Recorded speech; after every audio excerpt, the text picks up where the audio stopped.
Okay, good morning, British and American culture class. We did have a quiz this morning. It just closed just 30 minutes ago. So I've already got the submissions, so I want to go over a few things. I've already got a couple emails. The first email I got was from somebody called Butak Daripnida. I have no idea who that is. I've already told you, put your real name, put your student number, address it to me, say, Dear Professor or Professor Sullivan, and then write your question. It's not a text message. That's not how you email a professor. Okay, so whoever Butak Daripnida you are, this is what you said. I completed answer for your quiz through Google Form until 10:10, but it wasn't accepted. The deadline is 10:10, right? Why aren't my answers submitted? I'm late? My answer was, you are late. I went over this in the lecture. You can go back and look at the lecture again. I said 10:10 is the cutoff. It's a machine. It automatically switches off. If you submit it at 10:10 or 10:01, it's too late. 9:59, 10:959 is okay. You have to hand it in before. I told everybody, don't hand it in at the last second. Most students handed it in at 10:05 or 10:06 or 10:07. There's no reason for you to wait till the last minute. If you didn't hand in it until exactly 10:10, you've got the wrong idea. So listen carefully. Hand it in before. There's a timer, okay, to check your attendance. Only 5 minutes have to elapse. So you have to be logged in for 5 minutes. So you log in at 10 o'clock, you do the quiz.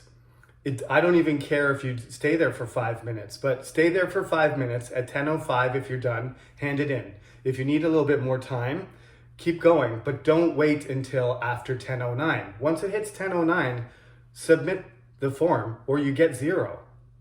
Okay? There's nothing I can do about it or say. The quiz is over. There's no makeup quiz.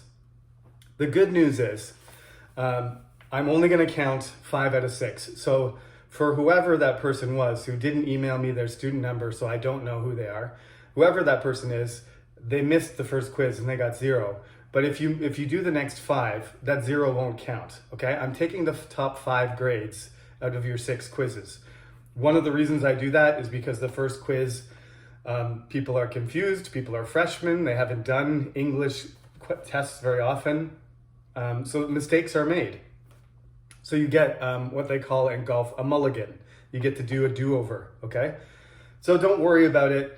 If this person, whoever he or she is, if they get perfect on every other quiz, they're gonna get perfect on the quizzes. One student asked, how are they graded? Do I get an A if I get a 10? Do I get a B if I get a 9? The letters don't matter. I calculate all of your grades based on numbers. So at the end of the 6 quizzes, I remove the lowest one, and then I give you a score out of 50. And that score out of 50 is compared to all the other students, and then the top 30% normally, in a normal curve, top 30% get an A. It's pretty simple. There's a curve, but the curve is relaxed because we're doing online. I think it's still like that. That's the way it was last semester. I'll have to check. But if we have a relaxed curve because of the coronavirus, then the top 50% will get A's. Now, there is a line, like if I judge that you're just guessing, you're gonna get a C. It's not just ranking, okay? So I don't have to maximize the top group. But if you're getting 9s and 10s, for the student who asked me, if you're getting an 8, a 9, or a 10, you're in the A range, okay? If you're a 6 and a 7, you're in the B range. And if you're below 6, you're C and downward. So the distribution looked like this. 51 students successfully submitted the quiz.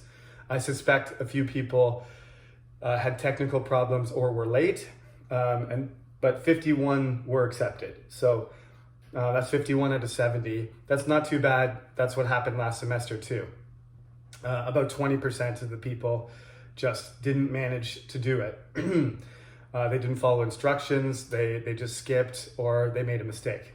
So the range of scores, the top score was 10. A couple people got perfect, and the lowest score was 3. So there was no zeros, ones, or twos, which is good because it means most people who took the quiz actually were not guessing, but had an idea of what the right answer was. The most common score was 6, the median was 6, and the average was 6.57. Those are completely normal numbers, okay?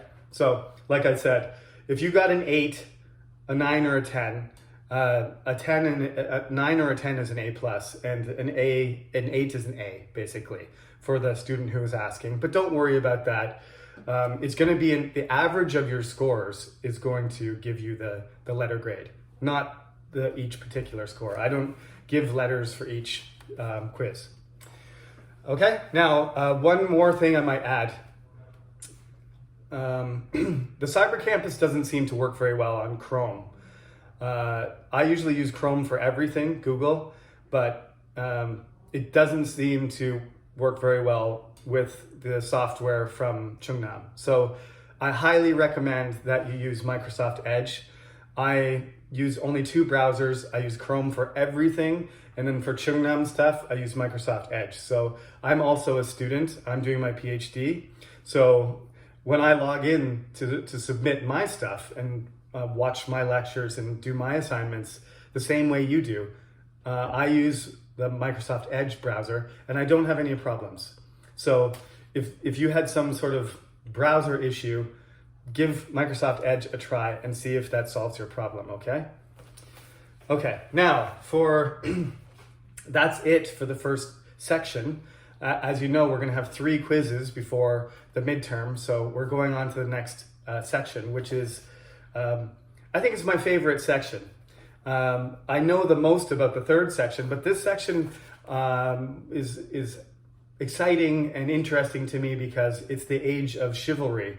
It's the age of knights and battles and castles and sieges and crusades, okay? So I'm going to talk about some larger themes today, and then we're going to talk about the Norman conquest next class, okay? So in the book, the chapter title itself is called Unsettling the Great Chain of Being, because there was this social system, this philosophy. It was a religiously grounded social philosophy that all society was organized in a great chain with basically an order, a fixed order within all living things and all unliving things as well, okay? This idea goes right back to Aristoteles and the Greek philosophers trying to categorize the world, and Aristotle was one of the great organizers and studiers of life and of the world. So they tried to organize everything, and it went sort of from the heavens all the way down to the ground.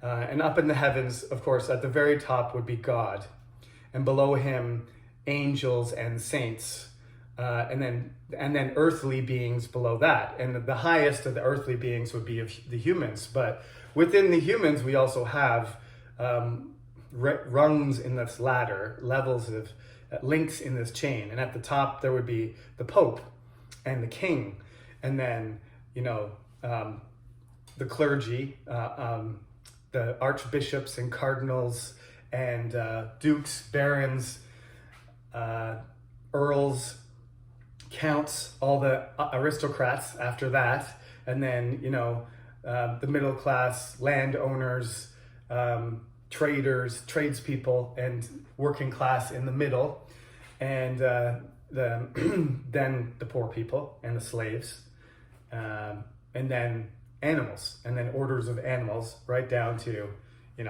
worms and crawly things and plants and rocks.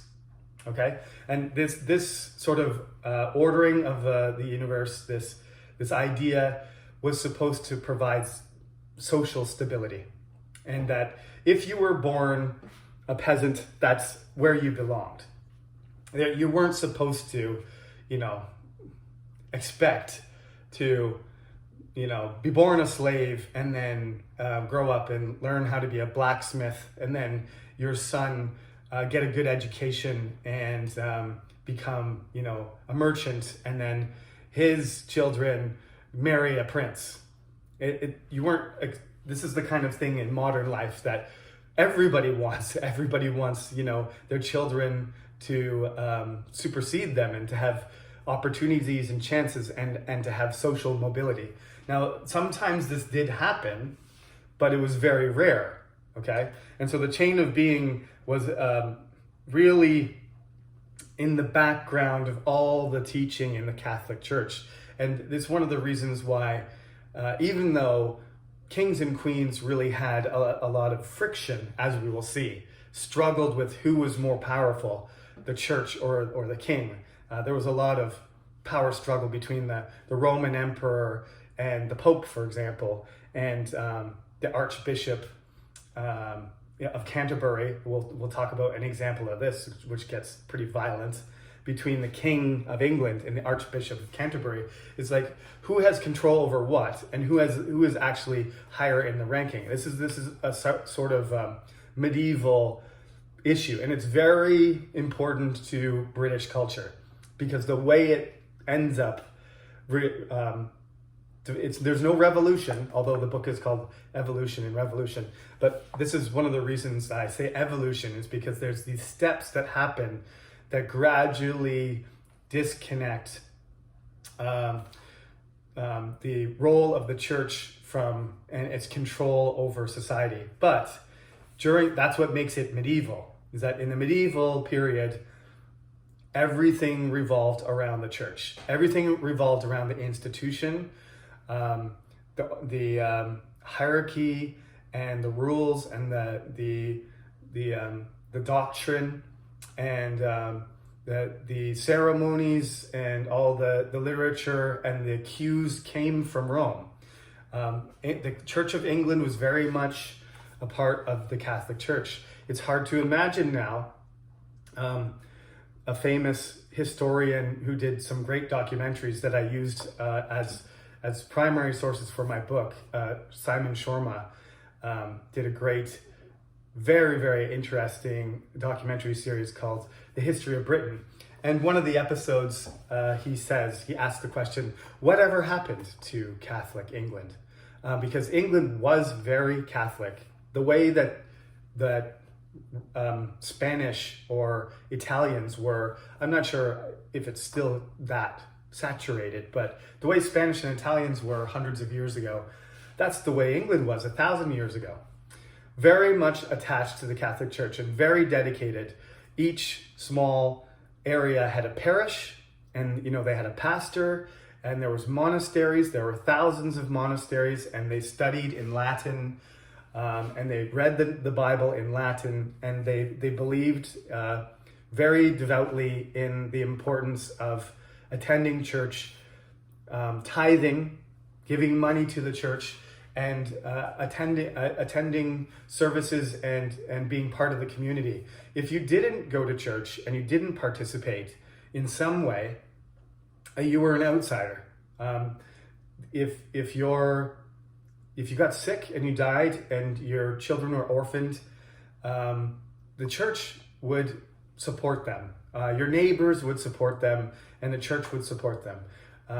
The way that your children were educated and taught good behavior was through, Christian morality, taught by, local pastors and clergy. There's all kinds of roles supporting the poor, supporting the sick. It's basically the whole welfare system, the whole medieval welfare system was the church. It was also, of course, there was corruption. There was incredibly rich bishops and archbishops, and there were people who had multiple positions in the church, and they built gigantic, ornate cathedrals, which probably, weren't necessary, I guess you can say. As people were starving and crawling around in the mud, in the fields not too far away. At the same time, they were building, gigantic buildings that took, generations to construct and had expensive, luxurious interiors covered in stained glass and gold.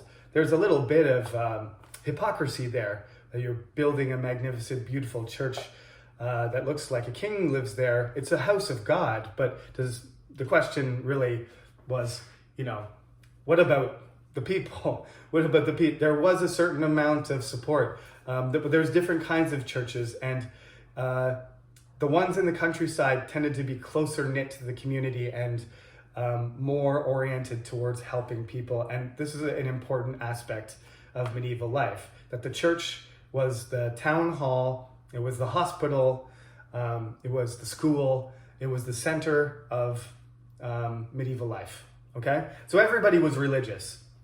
If you walk up to somebody now who's Korean and they say, I go to Bible study on Wednesday and I teach Sunday school on Sunday morning and I go to, study group and Christian youth club on Sunday night, that's nothing. Like, you think that person's really Christian and really dedicated and busy with, their Christian schedule. That's not, that person would be encouraged to be more active and to be more dedicated if they were living in the medieval times. Everybody was super religious, basically. And there was really no choice, because if you weren't, then you probably were under suspicion for being influenced by some sort of other strange, maybe you were insane, maybe the devil possessed you, or maybe you had some sort of strange, different version of Christianity, like heresy. That didn't happen as much in England. People were more willing to let people, be independent and practice their own way. But it's still a central theme and central element of English culture. And as you go to the United Kingdom, or you meet people from the United Kingdom, generally they're not that religious at all. So, it's been 1,000 years, so lots of things have changed. But it is remarkable that they have these buildings. If you want to go to Europe when you're older, you're going to go on what they call the castle and church tour, and one of the best places to go, because they were spared a lot of the damage of World War II and stuff. You can go to Germany and France and see great cathedrals, but there's all these castles and churches and cathedrals in England too. They're all over the place. And the reason they're everywhere is because those were very important structures and they were important to community life. So the chain of being keeps everybody in their place.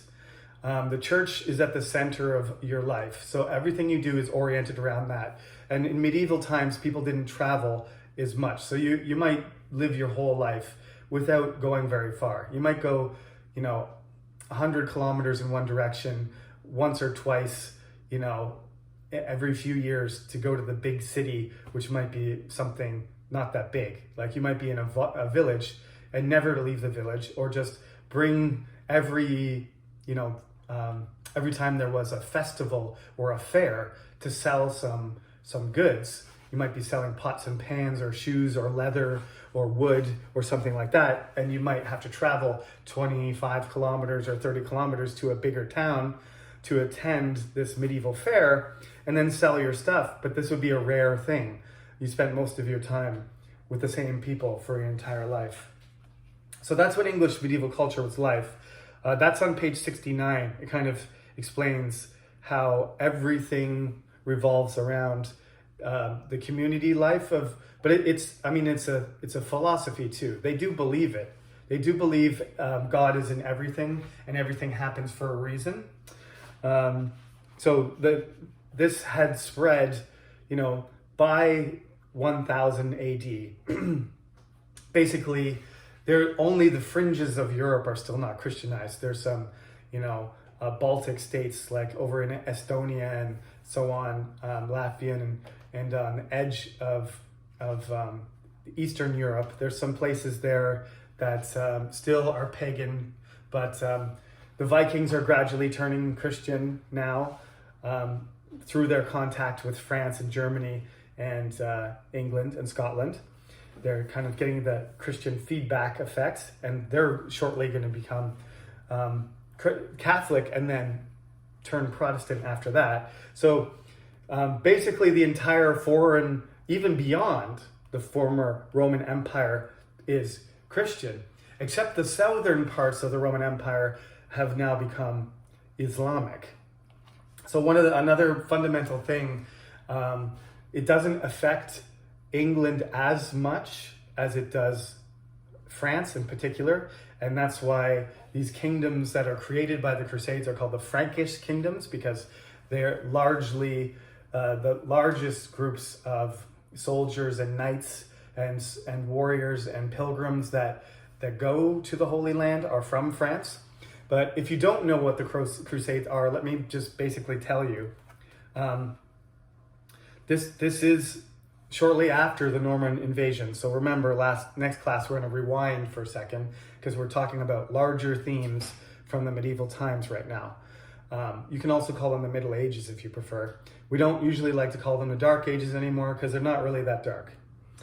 Okay, so the Muslim conquest had sort of spread close to its maximum extent. It had gone all the way west across northern Africa and into Spain. So Spain is actually at this point not Christian. It won't become re-Christianized until just before Columbus. So this is, the whole medieval period, most of Spain is a Muslim country.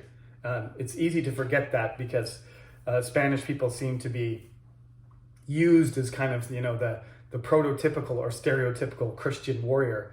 But that's partly because they fought against the Muslims in over hundreds of years to retake Spain. And then when they did, they made it into a Christian kingdom. But the Iberian Peninsula in 1000 AD was mostly dominated by a Muslim ruler. Okay, there was a caliphate there. So Northern Africa and all these parts of the Muslim Empire were part of the Roman Empire. So you almost ended up with the Northern Roman Empire now, which was Christian, and the Southern Roman Empire, which was Muslim. Now the Muslim Empire was centered around Iraq and Baghdad in Syria, and that's where the leaders of the Islamic State. But there's various kinds of competitive Islamic sects. Okay, the main two are Shiite and Sunni. Now, I'm not an expert about Muslims. I have lots of Muslim friends, and I've discussed this before, but I'm not going to go into much detail. One, because we don't have much time, but two, because I wouldn't do a good job of explaining it. But there's these dynasties called caliphates. In Islam, it's called a caliphate. So there's a Umayyad caliphate, and there's a series of different caliphates, and they get more and more powerful, and they spread. But as they get more powerful, they spread all the way across to India in the east and to Morocco and Spain in the west. So this is an enormous empire. It's covering an area that's even bigger than the Roman Empire and getting close to the size of the biggest empires that the world has ever seen. So there is some conflict between, interpretations of Muhammad's, directions, how to interpret their holy book, who should be designated as the leader after him. One branch of the family claims it's them, and another claims it's. So there's some differences in philosophy and interpretation, and there's some political differences, and so they end up fracturing and competing with themselves somewhat. But they do take over Jerusalem.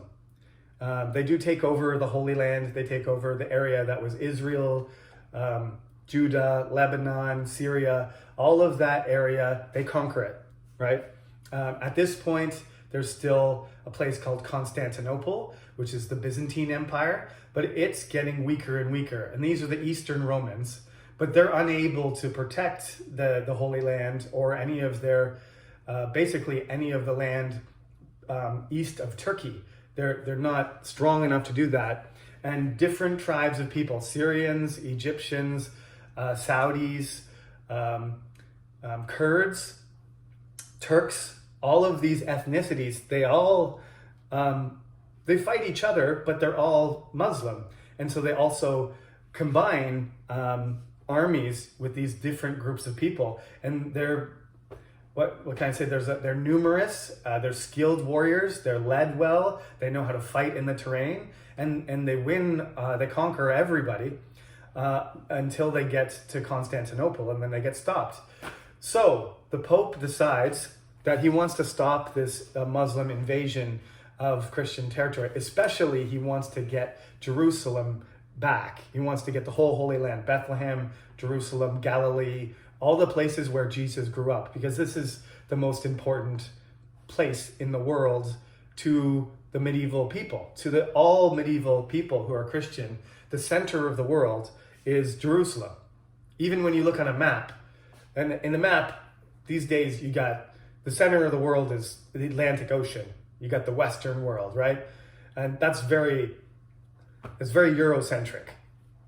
You got basically in the center of the world, you got the, Greenwich, you got the meridians going right through England and the edge of Africa, and the Atlantic Ocean is the middle. And you're looking at a map on the wall, and the center is Europe. And you got your West, North America, and you got your East Asia. Why wouldn't you put Asia in the middle? Most people in the world live in Asia. Shouldn't we put Asia in the middle? Anyway, maybe we should put the Pacific Ocean in the middle, so nobody's in the middle and nobody would argue. Anyway, I'm going off topic a little bit, but at that time, lots of maps had Jerusalem at the center.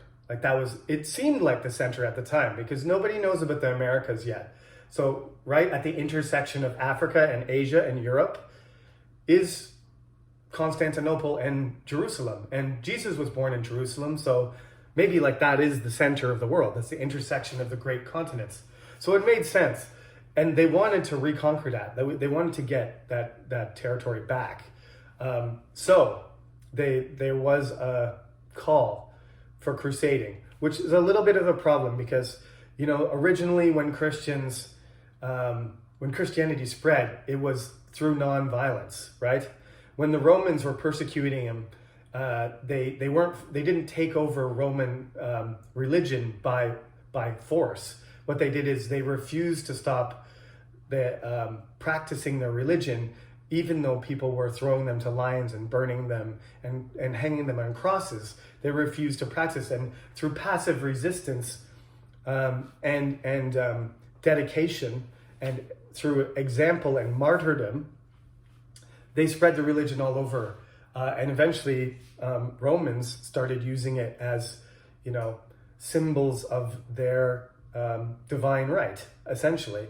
When Constantine claimed, the Sigma Phi as his symbol in the battle of the Milvian Bridge, and won the battle, that was sort of a turning point. And the cross became a symbol of the sword, and the cross became a symbol of fighting, of victory. It was a very slow transition, but you got to remember also these people, the Anglo-Saxons, the Vikings, the Franks, the Germans, the Normans, right? These people are violent people. They are warriors, and they're Christianized, but they haven't completely given up their ancestors like Thor with his hammer and Woden, right? Who's Odin. You've probably all seen the Marvel movies, right? Those guys are warriors, and they fight giants, and they defeat enemies, and they fight evil with weapons. So there's this warrior ethos that starts to develop. Even priests are allowed to fight as long as they use hammers or clubs. They're not allowed to stab somebody so they bleed, but they can crush somebody's bones. That's literally how they get around this. So Christians aren't supposed to be bloodthirsty warriors, but if you're fighting in the name of Christ against a pagan or a heathen to defend the Holy Land, and then you're blessed by the Pope, then it's okay. Then you're doing it for a good purpose. So you are a holy warrior. You're a Knight of the Templar, right? They start creating these holy orders, and they're warriors to protect Christianity and to defend against the evil in the world. This whole warrior, this is a sort of channeling of the warrior class, because what happened in the medieval period is that you have all these small kingdoms full of warriors fighting each other, and that's part of the thing that is very different from our modern life, is that war was a way of life. Not for everyone, but the upper class was a warrior class. That's why these knights are so important. Not because everybody was a knight. They weren't really that common because it was really expensive. It required a lot of money. But there were a lot of knights, just like there's a lot of upper middle class people around here who have BMWs and wear suits and have big houses. In the medieval period, those people would have had a horse and a suit of armor and a lance and a sword and a shield. And when they wanted to make money, they would gather a bunch of peasants with some sticks and some arrows and whatever, pitchforks and stuff. And then they would go to another rich man's house and they would do battle. And then they would, steal, burn, capture, ransom people, get the spoils of war through fighting other local lords. And this is why sometimes people call it the Dark Ages, because this kind of the social system broke down. This is what you call feudalism. There's a whole bunch of small kind of warlords competing with each other, and there's no larger system of law or control or political centrality, so the order has broken down. There are crusades. By the time of the crusades, the kingdoms are growing in size, and the kings and queens, the sizes of the countries are growing again, and kings and queens have more power. But this makes it even easier for them to channel this energy and this desire and this pool of warriors, right? What are they going to do? Rather than fight each other, maybe we'll take them to, Palestine and use all of that, all those resources, all that energy, all that ambition, all that dedication, all that religious fervor, and use it to attack the Muslim occupiers of the Holy Land. So that's what they do. And miraculously, they do succeed, and they carve out some Crusader kingdoms, several states down there, a kingdom of Jerusalem and Antioch, and I can't remember all of them offhand, Odyssia, I think. There's 4 or 5 of these states, and for the next several hundred years, the Muslims continue to harass them and attack them, and the Northern Europeans, the Western Europeans, the Venetians, the Italians send waves of new crusaders to try to conquer more or to defend the Holy Land. And this exchange of culture, they bring back all sorts of books, learning, sugar, coffee, different types of food, different plants, seeds, ideas, cloth. They experience, they go through the whole process of how do you get thousands of soldiers onto a boat, send them thousands of kilometers, land them in another country, organize them into groups, command them in battle, feed them, clothe them, find places for them. It's an incredible accomplishment, and it's an amazing feat of organization. and all of it is done through cooperation with the Catholic Church and the kingdoms of Europe. One of those kingdoms is the Kingdom of England. And so next class, we're going to talk about William the Conqueror first, and a few important kings and events that follow his conquering of England, because that's the most important event probably in English history, other than perhaps the Roman conquest. But in the last 1,000 years, the most important thing that's happened was the Norman conquest in 1066. So we'll talk about William and what he did and how that changed English culture first. And then we'll get into the Crusades, because there was one particular king who was a crusader, and he's in the book, Richard the Lionheart, which is one of the most famous kings. So we may want to talk about him briefly before we move on to other things like the Magna Carta, the Great Famine, the Black Death, and the Peasants' Revolt. These are all the things that we have to cover next week. So that's it. Thank you for everyone who did the quiz or attempted. I hope the number is closer to 70 next time. But for those 51 people who did it, the results were quite good. Over half of the people got 6 or better, which is that's a normal distribution. So I'm satisfied that everybody's following the lecture. So just do your best to continue following. If you have any questions, please send me a question. But next time, make sure, log in right at 10 o'clock, go into the Google form, spend 5 to 9 minutes doing the quiz, and then at the 9th minute, submit it. Don't wait to the last second, or you know what happens. Thank you everybody for listening. Have a great Friday. See you next week.